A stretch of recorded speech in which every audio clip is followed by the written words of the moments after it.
What is going on, everybody? This is Hufty, and I am back with my Seattle Seahawks 2024 mock draft along with my ideal offseason for them. So, this is going to be a more in depth video. I'm going to go into their lineup, their next year free agents, and then we'll get into the mock drafts and like who I'm going to target. First, I'm going to start with the lineup. Definitely a spot. So I'm gonna start with the defense first. A spot I could see improvement on definitely is safeties. Like Jamal Adams had a 54.9 PFF grade. He's definitely replaceable, and I think there are some strong safeties in the draft along with free agency that definitely could replace him. They also have Julian Love, who is an incredible strong safety. He also plays some free safety. Quandre Diggs, again, is probably another player that I could replace. He's a 55.1 PFF rating, which isn't good. At the linebacker position, Wagner is going to be a free agent. Brooks is a free agent. Devin Bush is a free agent. So all three linebackers are free agents. So we're going to see what we can do with them. At the cornerback position I think is where we were really good. Tariq Woolen, he had a 67 PFF rating. Mike Jack had a 77 PFF rating, and Witherspoon had like an 84. Those are incredible for your receivers. Woolen's coming off his second season. Witherspoon's coming off his rookie year. And I think that's just a spot where this team is strong. I could see them getting like a depth corner maybe, because I know after those three it kind of drops off. At the D line position, Uchenna Nwosu, like he wasn't horrible. He had a 68 PFF rating. Like that's like decent. That's like good. Jerron Reed is definitely a spot where we can definitely improve on. He's our rush right D tackle right now. Leonard Williams is a free agent as well. He had a good season. He had a 76 PFF rating, and the boy Amafe, who is coming off his second season, but I believe, he had a pretty good season. So I'm gonna look to develop boy Amafe. I'm gonna see if I'll take an edge to replace Uchenna. I know there are definitely some cuts that I can do on this team as well. But let's head to the offense. Definitely a star-studded offense. Metcalf, Lockett, K9. They also have Zach Charbonnet, who you can't see on this list. Um, Smith and Jigba had a pretty good season. I think he had around 800 receiving yards. Metcalf had like 1.2K. He had a pretty good season. And then Lockett is a spot I could see them improving on Lockett. He's been tenured here like for some time now. He had a 78 PFF rating, which is like the worst out of the bunch for the receivers. So I could see them trading Lockett. I'm not going to in this video just for the sake of like realistic reasons. I'm not going to trade Tyler Lockett because I think he just fits in with the Seahawks. Geno Smith had a pretty good season. I believe he had 20 touchdowns, 8 interceptions. He had an 83 PFF rating. Walker also had an 83 PFF, and then Charbonnet had a 70. So I definitely like both of those to lead our backfield. And then a spot I see we could improve is our O line. Charles Cross had a good season. He's coming off of his second season. He had a 78 rating. Damian Lewis is going to be a free agent that we're going to attempt to re-sign. Damian Lewis had a pretty good season, and then I think after our left tackle and left guard is where we definitely we definitely drop down. Evan Brown had like a 55. Haynes had a 52, and Lucas had a 52. Lucas is just about like 25 years old. If I click on this, yeah. So yeah, he's roughly 52 years old. Noah Fant is also a free agent. But yeah, that's just the team before we go in and make our moves. Yeah, I'm gonna get to the free agents now and go through and see who we resign. All right, so we're back with the free agent signings. Um, these are just some players who are gonna be free agents this next season, who I think we're gonna bring back. Leonard Williams, first off, is going to be our first re-sign. I'd look to get Leonard Williams for probably like two, maybe like 1 to 3 years, I'd say. I'd be happy with any of those. I know he's going to be 30 by the time the season rolls around, so I definitely bring back Leonard Williams. He had a pretty good season. I believe he had like he had a good PFF rating when I checked it, so I definitely bring back Leonard Williams. I wouldn't probably bring him back for any more than 4 years. Our next resign is going to be Bobby Wagner. If this is a mentor role or if this is a playing role, he's still playing out of his mind right now. He's going to be 34 by the time the season comes around. But I'm going to bring Bobby Wagner back for 1 to 2 seasons. Probably around $5 million for the salary, a decent bonus for him. And then next up is going to be Devin Bush. Devin Bush, I'm going to take a chance on. He didn't have a good season. He's only 25. So I'm going to give Devin Bush a 2-year contract. See what he can do in 2 years. If it's just a waste of money, then I guess that's just how it is. My next re-sign is going to be Noah Fant. Noah Fant had a pretty good season.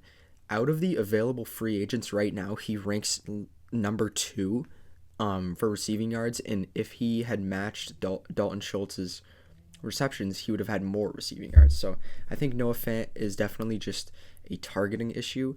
And if he gets the ball more, I think he can definitely produce more. He's only 26. I'd probably take 3 or like 2 to 5 years on Noah Fant. I think he can be better than he is right now. Next up, Jordan Brooks.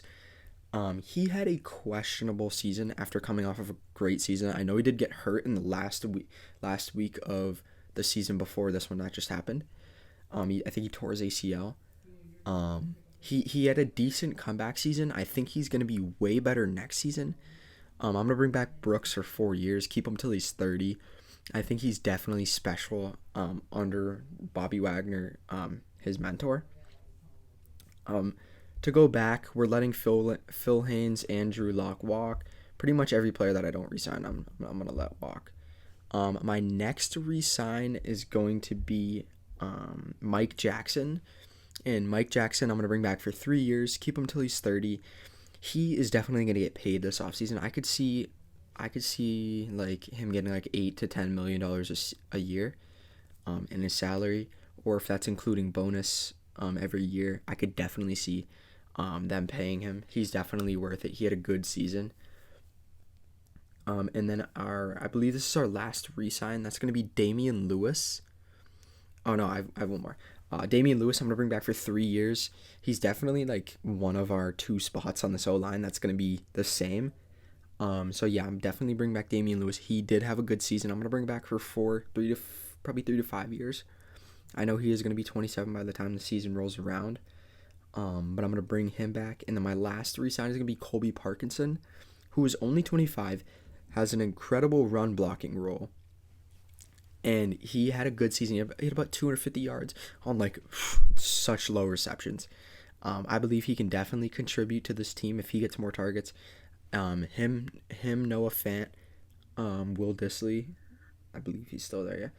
Yeah. I believe that's like a good tight end core. I think they just need a new offensive coordinator who can utilize everybody's strengths to a T.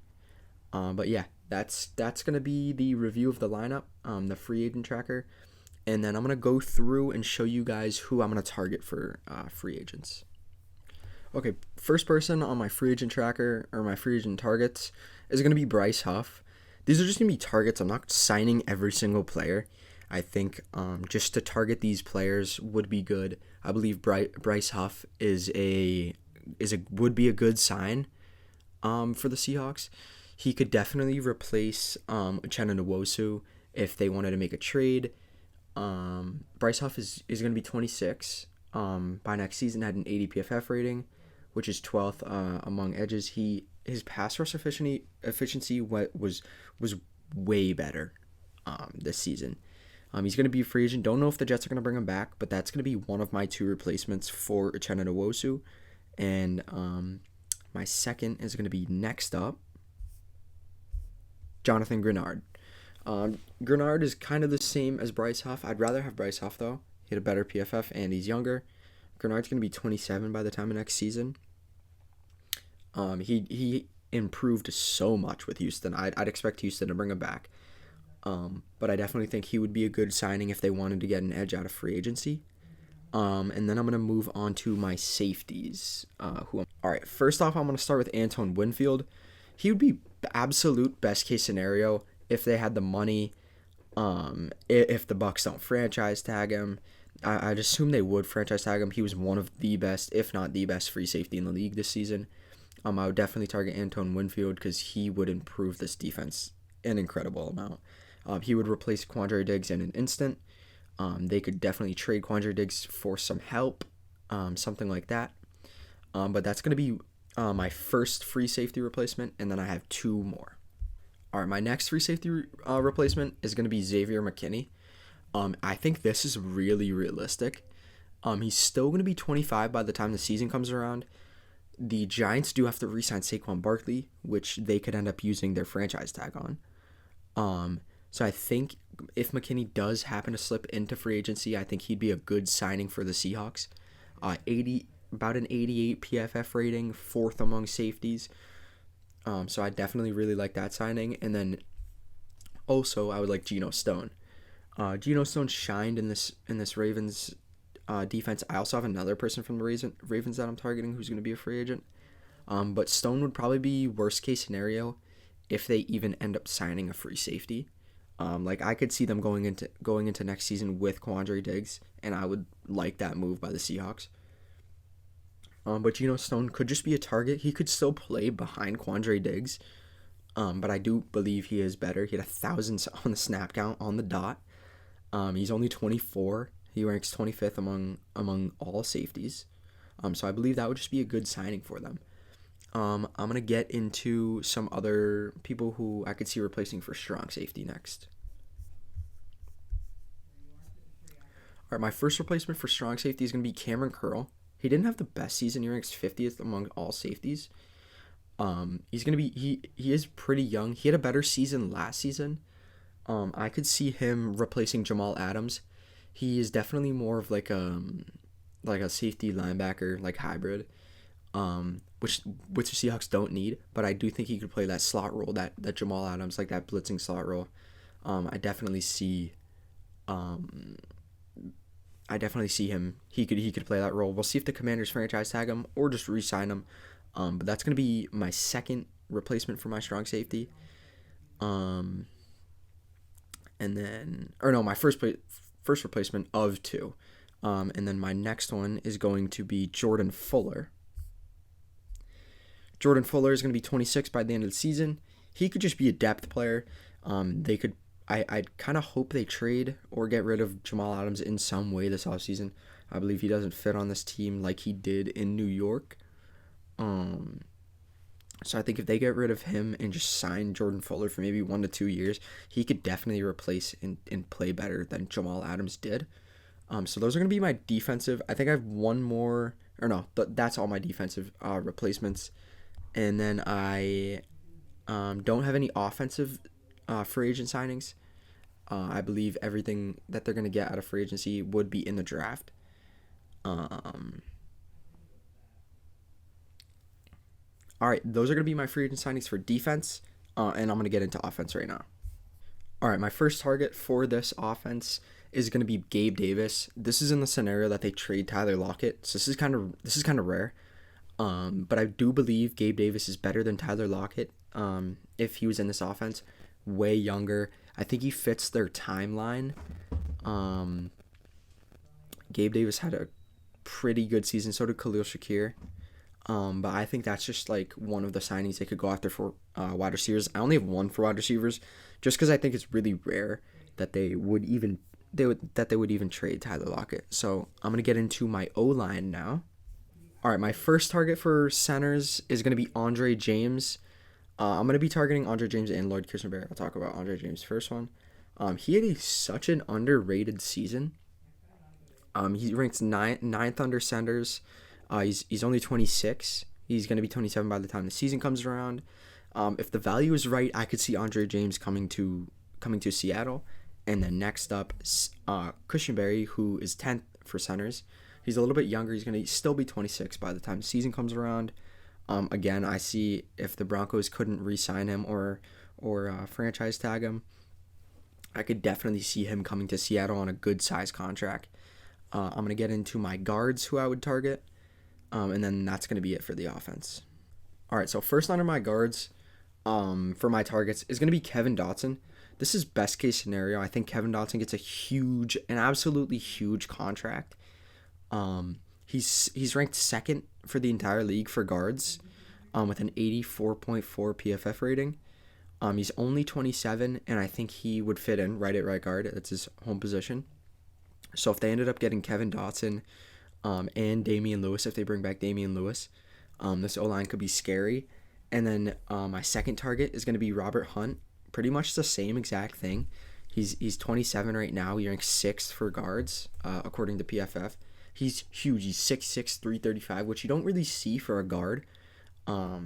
He could even play tackle. Like you could move Robert Hunt around pretty much anywhere. But that's gonna be my free agent targets. And then I'm gonna get into the mock draft, who I have a decent amount of trades for. But yeah, I will see you guys at the mock draft. All right, so we are in the mock draft now. For my priority for this team, I would definitely say tackle first. I think Abraham Lucas needs to be replaced ASAP. They need to protect Geno Smith. I'd say tackle first. I'm not going to take a QB. Geno has one more year on his contract. I could see them. Maybe I'll take one later if I end up with a pick. But I'm going to go tackle first, then interior O-line. I could definitely draft 2 interior O-linemen, depending on who they sign. They sign Dotson, they sign Hunt, they sign Cushenberry, or they sign James. Any of those, I could definitely go after 2 interior O-linemen. And then I'm thinking edge. So I would definitely go tackle first, and then I think edge and interior O-line are kind of I'm going to go tackle and then edge and interior O-line. I think they're kind of interchangeable. We'll see who's on the board at the time of the pick. And then after edge, I'm probably targeting safeties. This team definitely struggles on safeties. I have a lot of targets for them in free agency. Who knows if they go for them. And then I would think probably depth at wide receiver in case they don't get Gabe Davis, because pretty much after DK, Lockett, and JSN, it kind of drops off to like D Eskridge. So that's what I'm thinking. Maybe a depth corner, and then maybe like a late QB or a D tackle. We're just going to see what's on the board. When I look at this board, I see a lot of tackles going early, like Talisi Fuagua. We have pick 16. Fuagua's on 15 for the picks. So I'm going to try to move up to 13 with the Raiders before the draft even starts. I could definitely see the Seahawks trading up. I'm going to trade this year's first and then a 4th for that Raiders pick. And then I'm going to go ahead and start going. So let's see who's on the board. Yep, Talisi Fuagua. Dallas Turner is going to make me really question this pick. I'm going to look at my offers. Probably not going to take anybody. Yeah, all of these are for like next year. Dallas Turner would be a crazy signing, but I think I'm going to go Talisi Fuagua, but I do want to get like best value basically. So could I trade and just get a 5th? Yeah, so they're going to go Dallas Turner, and I'm going to take Talisi Fuagua. I definitely this is missing out on a star player, but I think a need is more than a star player. So I think Talisi Fuagua coming to Seattle. I'm going to go ahead and pause this because I do want to make a trade up into the second round to then take a edge or an interior lineman. So when I look at the edges, it goes Chris Braswell at 47 and Braylon Trice at 26. I don't think I'm going to be able to trade up and get Trice. And then when I look at interior lineman, I see Jackson Powers Johnson, who's going end of first, possibly first. But I'm targeting Cooper Beebe and Zach Frazier. So I'm looking to trade probably to pick 50, if not like 55. Like with the Rams, let's go ahead and just see what the Rams are looking at. I'd probably give them my later third, and then see if they'll do this. Yeah, so we're going to trade our 3rd from this year, 3rd from next year, and a 4th rounder to trade up into the 2nd round. who we don't have our second round pick from via trade. So we're going to see who's on the board in the second round. Zach Frazier goes the pick before, but that's going to work out because we're going to take Chris Braswell. That's going to be our edge pick. He's on the board right when we want him, so that's going to be our D line, who the Seahawks have struggled for like over the years. So we're going to go Chris Braswell, and then we're just going to wait for our next pick. We pick next at round 378, so we're going to see who's on the board then. So we have our edge, we have our O tackle, which I really like. So I'm going to look, like Cooper Beebe is a really good value pick here. I'm going to go ahead and look through offers. So I move back 8, move back too much. No. All right, we're just going to go Cooper Beebe here. Again, this is a questionable pick, but I definitely do see him still being on the board around pick 80, 85. I've done a lot of mock drafts. Cooper Beebe's still on the board. I think this is a good pick for them. They do need to replace Phil Haynes, like, desperately. Cooper Beebe does play left guard, but they could move him. They could switch Damian Lewis. Damian Lewis is a tank, depending if they even bring Damian Lewis back. So if they don't, I believe this is a really good pick for them. So I'm going to go Cooper Beebe in the third round, and then we pick 40 picks later, which is going to be our fourth round draft pick at 118. And we're going to see who's on the board then, see what's going on. We're going to look at offers. If we can move back 5 and get 2 7ths, no, I'm good. So I'm not even going to consider those. Then, like here, linebacker, all of our linebackers are free agents. Like, a linebacker could be a decent pick, but I don't see a world where they don't bring back 2 of those 3. Jamal Adams comes down and plays sub. So does Julian Love. So I'm just not going to take a linebacker because I don't believe that's a true need for this team. At pick 118, pretty much anything slides. Next up, I'd try to get a safety. I'd tackle, edge, interior O-line is absolutely ideal. I'd try to go safety here.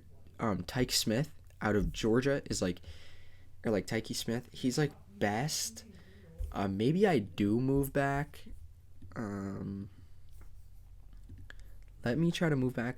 Tyke Smith, he could go any pick here, but I'm gonna move back because I'd take Tyke Smith, Bo Braid, who I actually had seen play, and James Williams. I think those dudes are interchangeable, so I'm gonna go back to 130, with Baltimore. I believe this is a good trade back. We're gonna go here. Would they give me a 5th for it? They wouldn't. So let's go ahead and reselect them. So I'm going to go back to, this 130. And then, how about they slide me a 7th? And then a future 5th. Yeah, I like that. So for trading back 12 picks, we get a 7th and a next year's 5th, which I do like. So we're going to see who's on the board still at 130. Yeah, so we just got value for Tyke Smith. So that's going to be our safety draft pick. And then we have 2 somewhat back-to-back picks in the 5th round. And I'm basically looking at this we should take an interior O-lineman again, because we do need probably a center or something like that. Is Rattler a pick here? I'm going to debate that right now. Is Rattler a pick? He is he's good, and this is a good value for him. Right now, Rattler is the next QB off should be Jordan Travis, right? But Rattler is still on the board, so I'm gonna think about that, see who's on the board, and I could definitely take Spencer Rattler. I could definitely see him being like a Russell Wilson, like they had before. But I'm gonna look at the next person here. I would take would be Anya Smith. But I am actually going to take Spencer Rattler. I didn't expect to see him on the board here. But yeah, that is going to be my pick. He can back up Geno. He can sit behind Geno for a season. I do like that. I believe we did get all of our need positions. We have 4 more picks, so I'm going to look to go receiver, corner, another interior O-lineman, and then see who's left. I think Anya Smith would be a good pick here, so I'm going to go ahead and take him. I'm looking for a depth corner and now a interior lineman who can just play. Basically, our next few picks are going to be deep into this draft. We're not really getting anything. Moving back 3 and getting a 6. I'd take that in real life, but I don't even want to move back because we're not doing next year's mock draft along with this. They would see me going Theo Johnson here. I could then again go corner, but I'm going to look at interior alignment. So it goes Bo Limmer. My next pick is 225. Bo won't be on the draft. There's so many corners in this draft that I'm going to go interior alignment. Again, just in case they don't re-sign Damian Lewis or sign anybody in free agency. Next up, I'm just going to go best available Jarrian Jones to fill out the depth spot corner-wise. And then our last pick is, I'm just going to see who's on the board. Probably go D-line here. Fabian Lovett out of FSU. Sure. That's going to be our D-line pick. That's a pretty good pick, and I like this draft. We're gonna take a look at it now. Lots of trades here. I believe we had a really good draft. Talisi Fuagua, right tackle of the future. Chris Braswell, edge. He was on the board. Cooper Beebe, help out the interior line. Phil Haynes needs to be replaced. Evan Brown needs to be replaced. Damian Lewis, free agent. Who knows what happens with that left guard, center, right guard. So we needed an interior lineman. Tyke Smith. Both of our safeties have sub 55 PFF ratings. They're both Adams is getting up there in age, and Quandre Diggs is already up there in age. So I believe Tyke Smith is a very good value pick right there. Then we got Spencer Rattler, who was on the board when we took the pick. He should have gone before the Tyke Smith pick, but Spencer Rattler was still on. Depth, QB could turn into a Russell Wilson type. He can sit behind Geno. Geno can mentor him. And then we went Ania Smith, which is going to be probably a receiver 4 before Eskridge, depending how he plays in training camp. Then we went Bo Limmer, who is just depth at the interior. I could see a scenario where he starts. If everything happens like south, like if they don't target any free agents that I was talking about, and they let Damian Lewis go, there's a spot where he plays and there's still a hole. And then I went Jarrian Jones, who's going to probably be playing before Kobe Bryant, who is their cornerback 4 right now, who had a sub 50, I think, PFF rating. So he could be good. I could see them definitely taking a corner earlier if they don't sign one. And then last pick, I went Fabian Lovett. In the case that they don't even bring back Leonard Williams, who is their D tackle as of right now. And then Jerron Reed can be replaced if they maybe get a gem. So that's going to be my ideal offseason for the Seattle Seahawks. Thank you guys for tuning in, and make sure you guys tune in to next episode.